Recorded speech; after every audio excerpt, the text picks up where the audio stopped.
Hey, Emmy fans. I'm Daniel Montgomery here with my fellow Gold Derby editors, James Dixon, Zach Laws, Susan Wloszczyna, and of course, Tom O'Neill.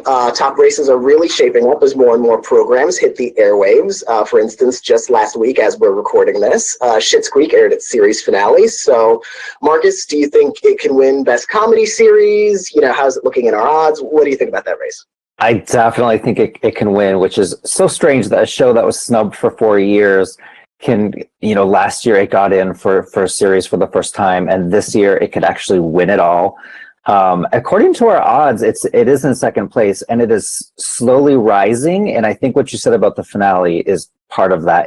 It's airing at the right time. This is the Emmy sweet spot, April, May, and the one-time front runner, which is still in the lead, Marvelous Mrs. Maisel, it aired way back in November and December. So if you use that argument, yes, Schitt's Creek is in the position to take down Mrs. Maisel, which won 2 years ago. Mrs. Maisel lost last year to Fleabag, of course. So it's very rare for a show to win and then lose and then win again. I mean, it happens, but I guess we'll see what happens. What do you guys think? But Marcus, let me pipe in here.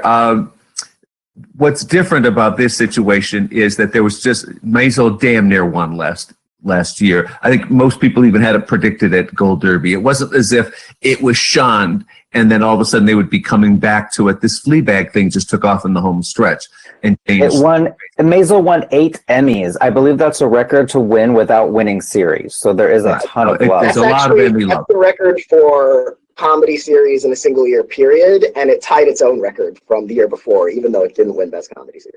And that's how much they love it. And let's state that it is currently ahead in the odds and the predictions among our users, among our top 24 all-stars, our top 24 regular users, the experts at Gold Derby. But the one exception is our editors, who just Schitt's Creek just barely pulled ahead of Maisel. And Marcus, you were probably the tipping balance, right? You just swung. Yeah, I guess so. I just switched a couple days ago. I couldn't ignore and again, it's the timely aspect. I couldn't ignore all of the buzz it's getting. This is the hottest show right now. This is the Fleabag of 2020. I know, that's what? No, it isn't. That's the question. It might be. It's kind of looking that way, but is it? Why are so many experts still predicting Maisel? Have we learned nothing from last year? Mm-hmm. I don't think we can automatically make this assumption. I think Maisel has so many things going for it. It has kind of a film cinematic quality. It has such fantastic, sophisticated writing. It's had a much wider audience. There are still some people who have not strangely seen Schitt's Creek. And what makes it all the more curious is that it's doing so well recently at the Emmys, while it's on the Pop channel, which is doesn't exactly have sky-high ratings. But we know that the voters are watching it on Netflix, where the first seasons are now viewable.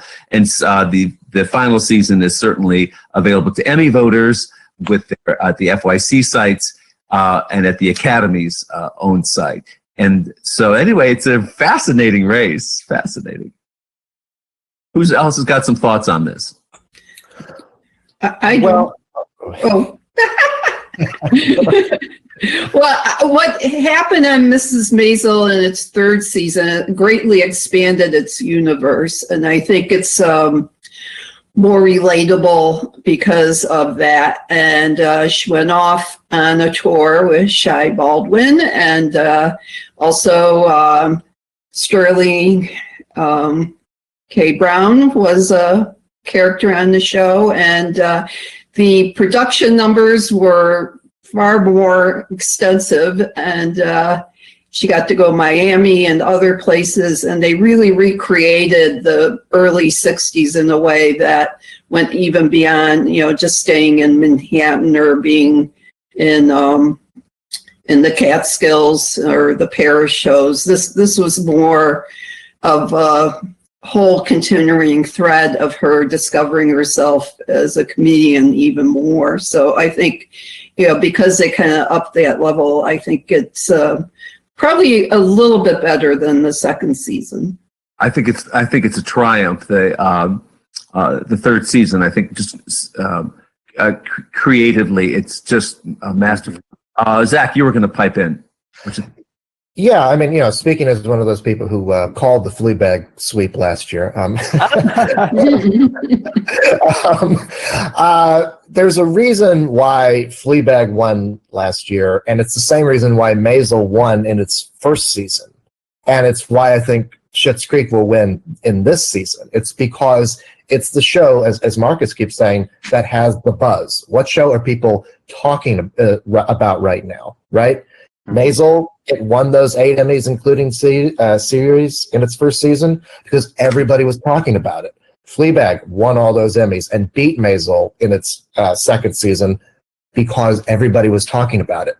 Schitt's Creek is the same kind of thing. I mean, when you saw the lead up to its series finale, it was a show that everybody was chattering about on Twitter and all over online, and it's the reason why it's expected to expand greatly in its nominations count from last year. Now, the question is, you mentioned the pop thing and the fact that, the show really became discovered because of Netflix. Are people going to see this last season, right?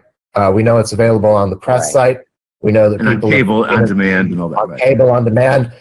It's got to be out in front of voters' eyes in order for them to see it. Fleabag and Maisel, they won because they were streaming on Amazon, which is something that people already had, because they like to get their packages. They get a little streaming service in addition to it. And let's point out that there are no DVDs this year. There were last year. So even if they weren't watching Fleabag on the streaming service, they had DVDs stacked on their TV set in order to watch it. They don't have that this year.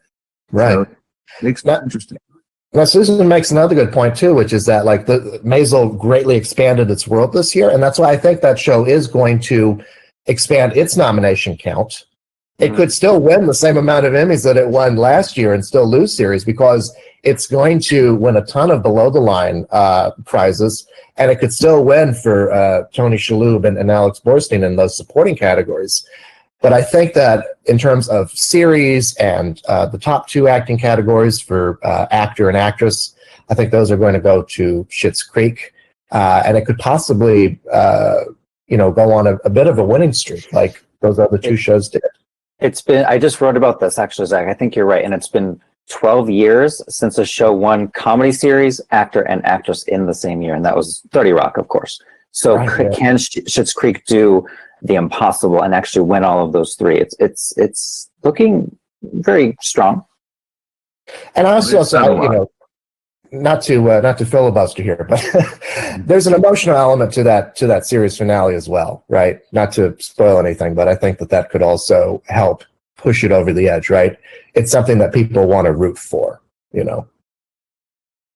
Okay, let's jump over for a moment here to where there's a lot of activity too in those limited and movie categories, where we've now seen Mrs. America. The first 3 episodes anyway are on Hulu. And if you're confused, let's explain that it's an FX production on Hulu, exclusively for Hulu. A lot of these studios produce for other networks, and it gets confusing.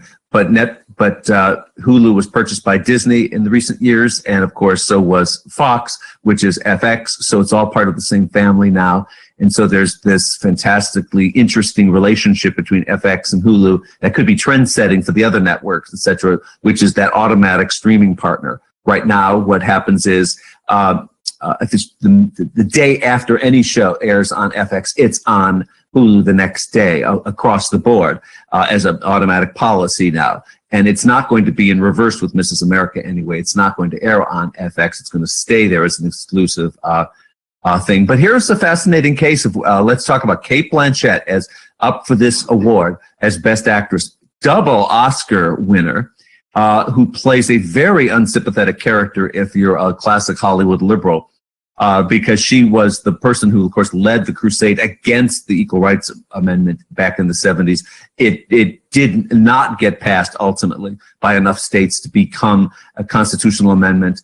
And Phyllis Schlafly played a major, if not defining, role in its defeat. I'm old enough to remember it well, and I remember so many of the moms on my block in Mentor, Ohio, agreeing with Phyllis Schlafly against women's rights because it was the days of the Vietnam War, and people were worried about women being drafted and all those other elements. But what happens is the show itself is so well made, and Phyllis Schlafly plays the role with such restraint and class and a kind of winking devil quality that voters love. I've switched to Cate Blanchett as the winner in this race. I have Mrs. America, I think, ranked second or third. It would certainly win Best Limited Series. Who wants to pile on here? It's a really interesting, because this is kind of anti-Hollywood here in terms of its political aims, but this is different. It takes us into the deep, dark soul of the women of that era being confronted by this big moral and civil challenge. You're predicting against Regina King? I'm not only predicting against Regina King, I've got Merritt Weaver, the invincible Emmy winner. We have these two invincible award candidates, right? Regina King and Merritt Weaver, also in this race. So it seems to be a three-way race. But boy, 2 Oscars, Cate Blanchett. I don't know. I feel good about it. Who else in this actress race?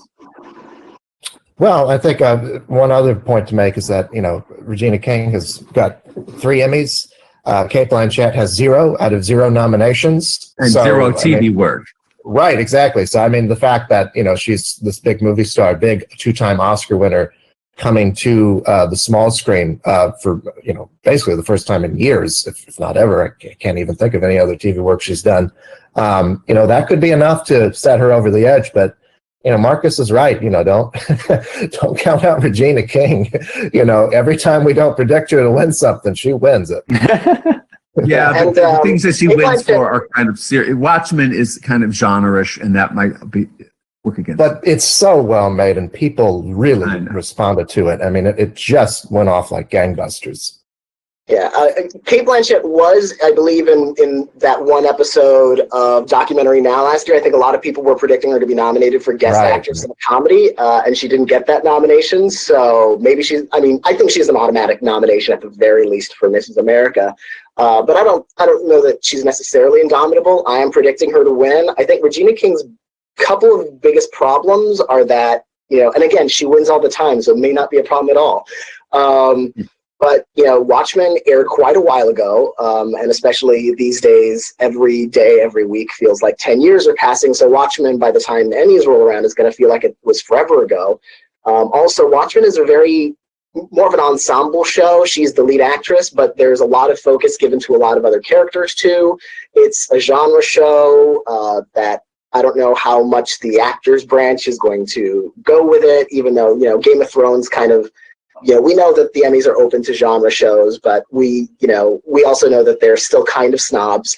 And there's also the fact that it's not the kind of showy, emotional kind of role that, she does have emotional moments, but there's a lot of action. There's, it's not like she doesn't get like a big crying monologue kind of performance. It's not that kind of show. It's not that kind of performance. That's why I think she's vulnerable. I think that Merritt Weaver, Daniel, stay on here. I think Merritt Weaver is more of a threat in this case because she's Emmy invincible all the time.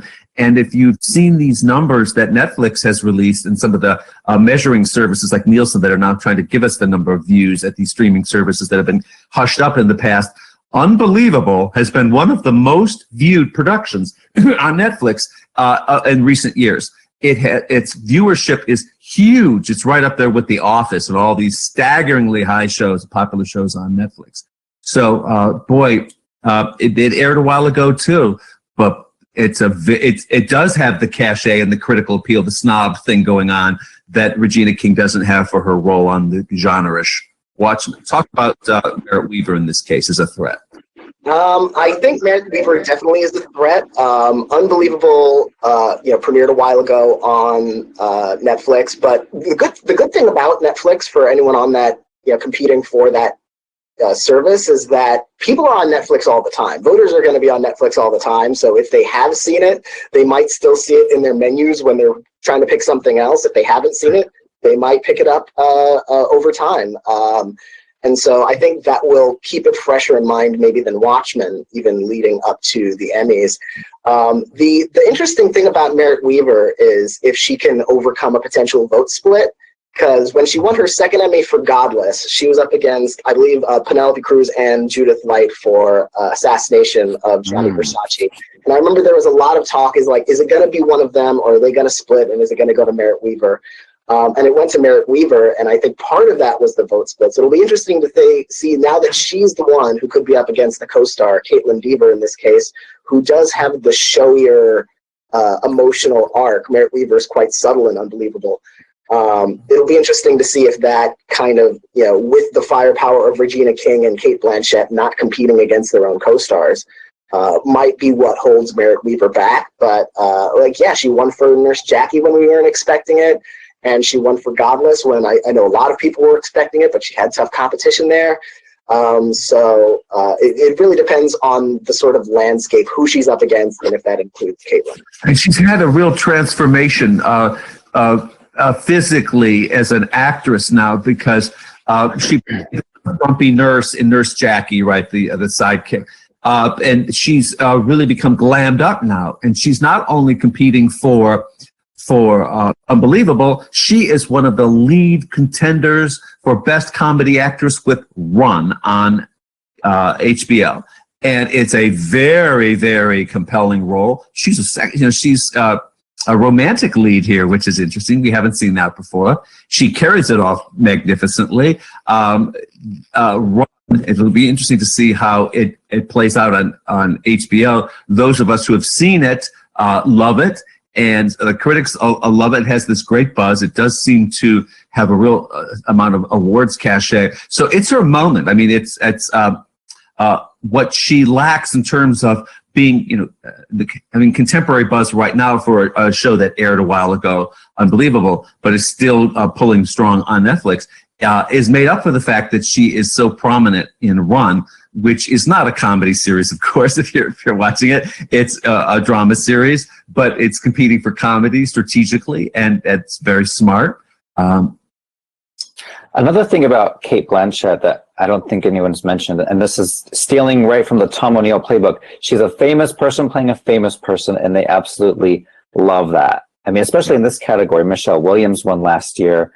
Sarah Paulson won for playing Marcia Clark, and I mean, go back to Julianne Moore for Sarah Palin. They love Julianne Moore's a good example, Marcus, because Sarah Palin was not a politically sympathetic character in Hollywood, and as this is not the Phyllis Schlafly role. So that's why I think that's an interesting parallel there. Mm-hmm. Let's move on to drama series, where Ozark has been doing very well and has been moving up the ranks. We have the recent Gold Derby odds there are, let me pull them up on my screen. Interesting. Olivia Colman is still out front, but Jennifer Aniston's in second, and Laura Linney has moved up to third, and they're very close, all three of them. And number 4 is Jodie Comer. Let me put this up on my screen so everybody can see it. These are the odds at Gold Derby that we're talking about. And here they are. So we've got Olivia Colman out front for drama actress, Jennifer Aniston for number 2, Laura Linney for number 3. Olivia Colman does have this huge lead in terms of predictions to win among our user base, where we've got about 1,000 people predicting her to win. But this is old data. I'm not sure that people have updated their predictions in this case. But Laura Linney's a real force, and Ozark is a real force in terms of recent play in this drama race, as is Better Call Saul, which has just had its finale wrap up and is very strong. Who wants to make some thoughts on drama series, drama acting? Well, I would just like to find out what 7 shows are going to be nominated, because this is, I think, the toughest call. I mean, I don't know. I think they're very possibly going to have more than 7 nominees in that series category, because there's at least, 14 or 15 shows that could theoretically get in. They need a top 10. Yeah, they do. They do need a top 10 for these series categories. I don't know why they don't. I mean, you mentioned better. Keep talking, Zach. And while you talk, I'm going to pull up my screen and show everyone what we're talking about. Keep going. Well, yeah. I mean, so, last year, Game of Thrones swept. It's no longer in the running, but 6 out of those other 7 shows are back, including Succession there, Ozark, Better Call Saul. We've also got all these shows like The Crown and The Handmaid's Tale that weren't eligible last year, and they're back. Stranger Things is another one that's coming back. And so, you've got all these. Westworld is right? back. Killing Eve was nominated last year. Pose was nominated last year. This Is Us is always nominated here. This is, Homeland has had a strong run in the past, but this is what Zach's talking about here. You can go all the way down to number 12 here for This Is Us as being, having a good chance of coming back. It gets tons of acting nominations, which tells us that it's in that strong in the actors branch, and you need that to carry the day. Look at all of these others. Westworld's been nominated. Killing Eve. When Killing Eve was also nominated in, I believe, both writing and directing last year. Reporter won Best Actor here for Pose. Big Little Lies, of course, aired a while ago. But still, it's HBO. Morning Show, we've always known Morning Show was going to do really well here because it's a TV show about TV, and it's the comeback of Jennifer Aniston. It's got Steve Carell, and it's so just well written and so well paced. But wow, so if we only get 7 nominees, it's hard to say what doesn't come back. Right. I mean, you mentioned the Morning Show, and I mean that's the other issue we have, which is that we have all these first season shows that are also trying to compete for the very first time against this wealth of shows that they have loved in the past and still continue to love. So how are you going to narrow that down? Big Little Lies, like you said, it swept the Emmys when it was a limited series, but as a drama series, it aired. It'll be over a year ago by the time nominations come out. Westworld is just now airing. Killing Eve is just now airing. So is that recency bias going to help them? Pose aired a while back. The Outsider was a big, buzzy first season show. Stranger Things, I mean, you can even go further down to 13. It's been nominated, yes. Yeah, Mindhunter all the way down there at 18 had a fantastic second season. Yes, it did. Mr. Robot, remember when that was nominated for its first season? Yes, and Hunters is Amazon's big drama play here, and it's done as a thriller with social relevance and Al Pacino on screen almost every minute in a towering performance as a crossover to TV. I know it's got a lot of really interesting things going on here. Marcus, jump in, or Susan? I was just going to say, Ozark is in 3rd place, but we really shouldn't underestimate the show. It won out of nowhere. It won directing last year, and Julia Garner won, of course, supporting actress. But maybe that had to do with the Game of Thrones vote split. There was 4 ladies in there, all vying for attention. And this year, look, this could be a sleeper hit here. It could get more nominations than ever. When we talked about on the comedy side, Schitt's Creek, I think Ozark has the same kind of buzz currently that Schitt's Creek does. And that's the timely aspect. It just dropped during the quarantine when everyone's here at home watching it. And I can't tell you how many times I've read about the supporting actor, Tom, starts with the P, Pelfrey? Pelfrey.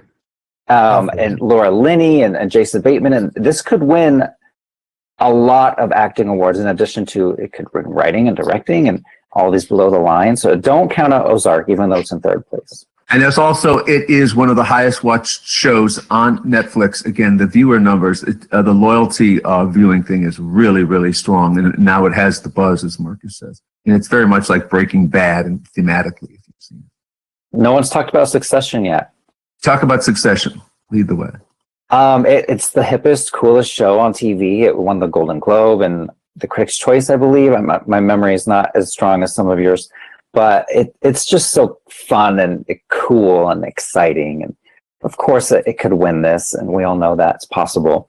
It did air a long time ago. It aired in the summer, and I'm not sure if they've announced when season 3 comes back. But if season 3 airs during voting, then that's the prime thing that you want to do. But it has a high cool factor. Critics loved it, and it has this thing that happened to Fleabag 2, which is that took off for its second season after being kind of ignored for its first season, and then everybody was talking about it. Right. And a lot And of something about love. the cast of Succession, none of them got in last year, which was so strange. But this year, I think we're going to see several of them get in and possibly win. I can give some insight into Succession's third season. It's been delayed, the production of it, because of the pandemic that we're in the middle of right now. So it won't be returning in time. Lord knows when it will return. I know as a fan, I'm anxious for it to return. Oddly enough, I mean, yeah, it aired a long time ago, but a lot of the things we're going through right now could give it that social relevance that it needs in order to win. I mean, you look at the Oscar win for Parasite, which feels like years ago, but it was only 2 months ago. A major part of why that movie won was because it hit a chord with voters. You know, it really spoke to the times that we're living in. And, you know, Succession being this kind of, you know, screw the rich type of program at a time when, you know, so many people are experiencing financial hardships as a result of this pandemic. Certainly not any Emmy voters, I would imagine, but, you know, a lot of people who would be, you know, talking about things like this, that could very easily help push it over the top. Now I see Thomas sharing his screen again, and yes, Brian Cox is in first place. And Jeremy Strong in fourth. So he's got two of the actors here. Yeah, exactly. I mean, and, you know, that I think they both get in. But look out for Jason Bateman and also for Bob Odenkirk. I mean, this season, this could be his year. This was the best season of Better Call Saul by far. I think it's going to get a ton of acting nominations. Absolutely. This could even be the year when Jonathan Banks wins. Could you imagine? And our dear Ray Seahorn could finally get nominated. You know, it's these Game of Thrones not being in the running. It frees up a lot of acting slots that we can now fill. Yeah, got 6 last year. Yeah. Or more, actually. Marcus, you were going to say something? I don't remember. Look at this. We had Billy Porter, you know, last year's winner here. Sterling K. Brown, who's won this category. Odenkirk, who's so overdue to win. And in fact, is that it's critically most hailed season of its critically hailed run. And it's a real factor here to win drama series and for Odenkirk to win. Jason Bateman, as Marcus said a moment ago, let's call special attention to this. He won the directing award last year for Ozark. So that's how beloved he is. And he won out of category in terms of what we know him for. And of course, Brian Cox, look at this. Predict win in this column, 974 of our roughly 1,500 users. And then Bateman's down here at 188. But again, these predictions have to be careful. They are relatively old. These are based, you know, these are our users' predictions for the last couple months that we've been doing this. So let's go up to the top of the screen and show you guys. We're using a desktop here. And what we're going to do is change this little drop-down menu from our combined odds to just the editors, just us, and see what happens to this category as a result. In this second while I search. And here we are. Brian Cox is still out front here among the editors of Bill Derby. He's got 7, Bateman 2, Jeremy Strong 1. And let's go up and let's compare that to the experts for fun. We have about 16 experts typing in now. And here, well, 12 of the experts say Brian Cox, 4 say Bateman, 1 says Odenkirk. Also, don't count out Al Pacino. I know he's on a lot of people's lists. He's on my list for nomination. It is such a strong role, and you don't see Al Pacino doing this kind of role a lot in his career. And it reminds me of Anthony Hopkins joining, you know, Westworld season 1 and a little bit in season 2, and he did get nominated, and he didn't win, but. Hey, sometimes Pacino has won Emmys in the past for movies. I think he won for Phil Spector or the. You don't know Jack? Yeah, he won for Angels in America and Angels in America. Jack. He was nominated for Phil Spector, but didn't win for that one. Oh, okay. And he won for Daniel, I'd like to hear your thoughts. You're waxing poetically on Patrick Stewart there, who's in 10th place for Picard. I mean, talk about somebody who's overdue for an Emmy win. Yeah, it's interesting. Patrick Stewart, best known for his role as Jean-Luc Picard on Star Trek The Next Generation, reprising that role on Star Trek Picard. The interesting thing is he never earned a single Emmy nomination for Star Trek The Next Generation. He earned a SAG nomination for that show's last season, which was pretty huge for a syndicated show and for that show at the time.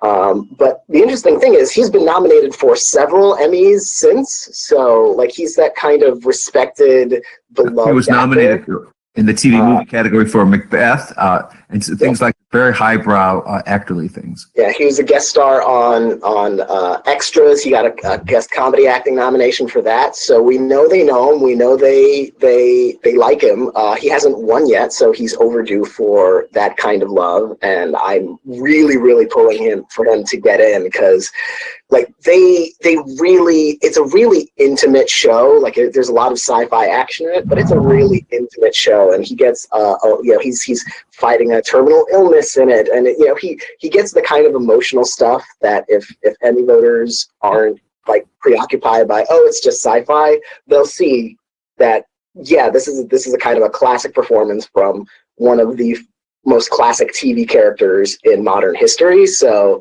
yeah, I hope and he really goes to really great emotional heights in this Star Trek Picard. The final episode of the season, I won't do any spoilers, but his exchange with Data back and forth and how it's resolved is so magnificent. It just gives you chills. It's so well written. Such a great plot twist.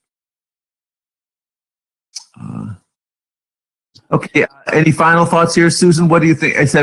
Are you suddenly changing your predictions much these days? Well, I fiddled with them, but I think you're underestimating The Crown a bit because. Okay, let's go for it. Yeah, I think especially the supporting actress on the lead. Oh, yeah, Helena Bonham. I mean, their predecessors both won Emmys, right? In those roles. Virginia Kirby did not, but I